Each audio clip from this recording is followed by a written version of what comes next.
Last year, we had a trailer that was a little bit smaller than this. It was 6 foot wide by 12 foot long, 6 foot high. This trailer is 7 foot wide, 16 foot long, 6.5 foot tall. There are a lot of questions about how we outfitted it and how did we get bikes in there, how many bikes could we hold. This is a little bit bigger trailer. The old trailer we could get about 18 or 19 realistically. This one's a little bit bigger. So far some of the things that have been done to it are, there was a foot, put a wheel on the front so I can actually get it inside the building. You get a spare coming, so there's a mount for a spare. Blaine Christopher is installing a anti-sway bar on it for his truck. There's no badging, there's no Major Taylor logos yet. I'm going to use a heat gun to take all these off, and then I'll put new, better looking, no step, no seat on the fenders, because you'll destroy the fenders if you try to sit or step on them. That logo will come off. These logos, all these stickers will come off, and then we'll brand up the trailer. Let's look at the inside. So what we did was, I used some railing, this slotted railing. Get a piece here.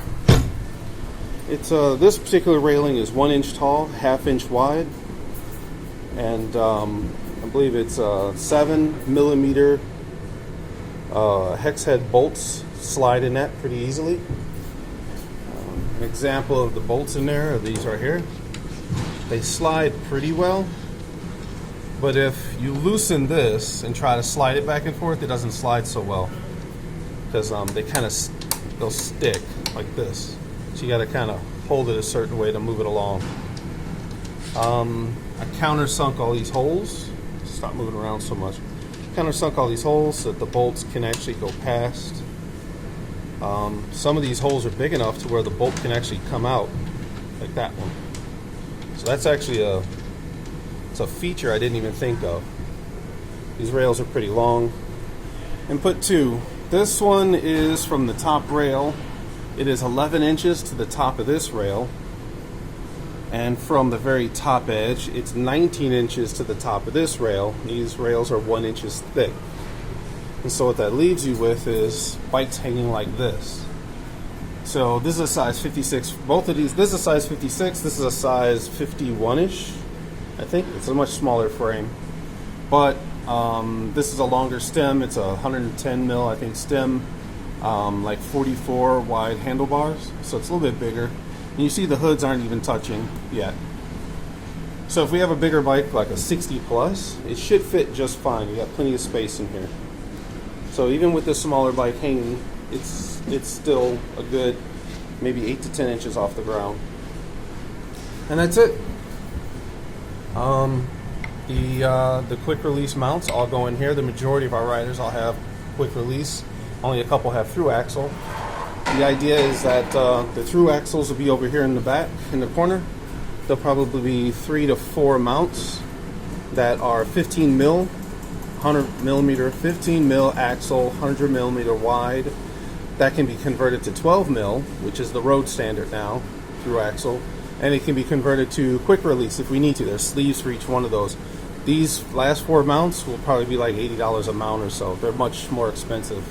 The rest of these mounts were, I don't remember, like 10 bucks a piece or so, $10 or $15 a piece for each of these mounts. I got them off of Amazon actually. The rail is screwed into the ribs. There's these ribs coming down, and that's actually what all the paneling is screwed into too. So it's held up there really well. The next thing to do is I just swept it out, cleaned it out, swept it out, organized the tools. The next thing to do is I'm going to put E-track along this side and E-track along here, all the way down. So it'll be 5 pieces of 5-foot E-track that are going to go in here. The reason for the E-track is although the fork is held, this bike is can still move left and right. What we found is that if you take a bungee cord and if you hook it along the rail right here, it'll link down to the E-track. And if you notice that angle, well, you really can't see it. But that particular angle goes along the wheel, but it doesn't touch the frame or the wheel or any part of the bike. So if you bungee it right, that bungee cord won't even touch the frame or anything on the bike. Maybe I'm too close to everything. I need to back up a little bit.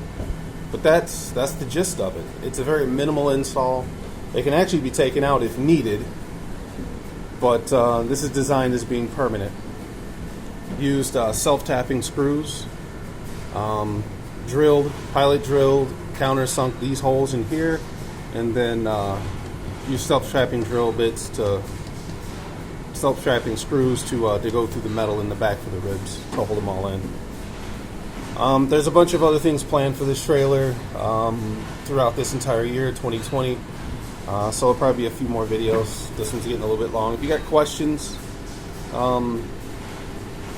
so it was said that 2 more bikes could go here, and they can. More bikes can go along here too. Right now, the trailer is 7 foot wide by 6.5 foot tall, so it's extended 6 inches. That was an option. And it's 16 foot long, and it has a V nose. 24 mounts are fitting in here very comfortably. So we can comfortably transfer 24 bikes in here. There will be a bit in the middle that we can probably put more bikes. And then there's a spot over here, you'll notice that there's nothing. The idea is that there's probably going to be some cabinetry along here and a bench. People can actually step in here and change. That's a problem at events, is that there's nowhere to change.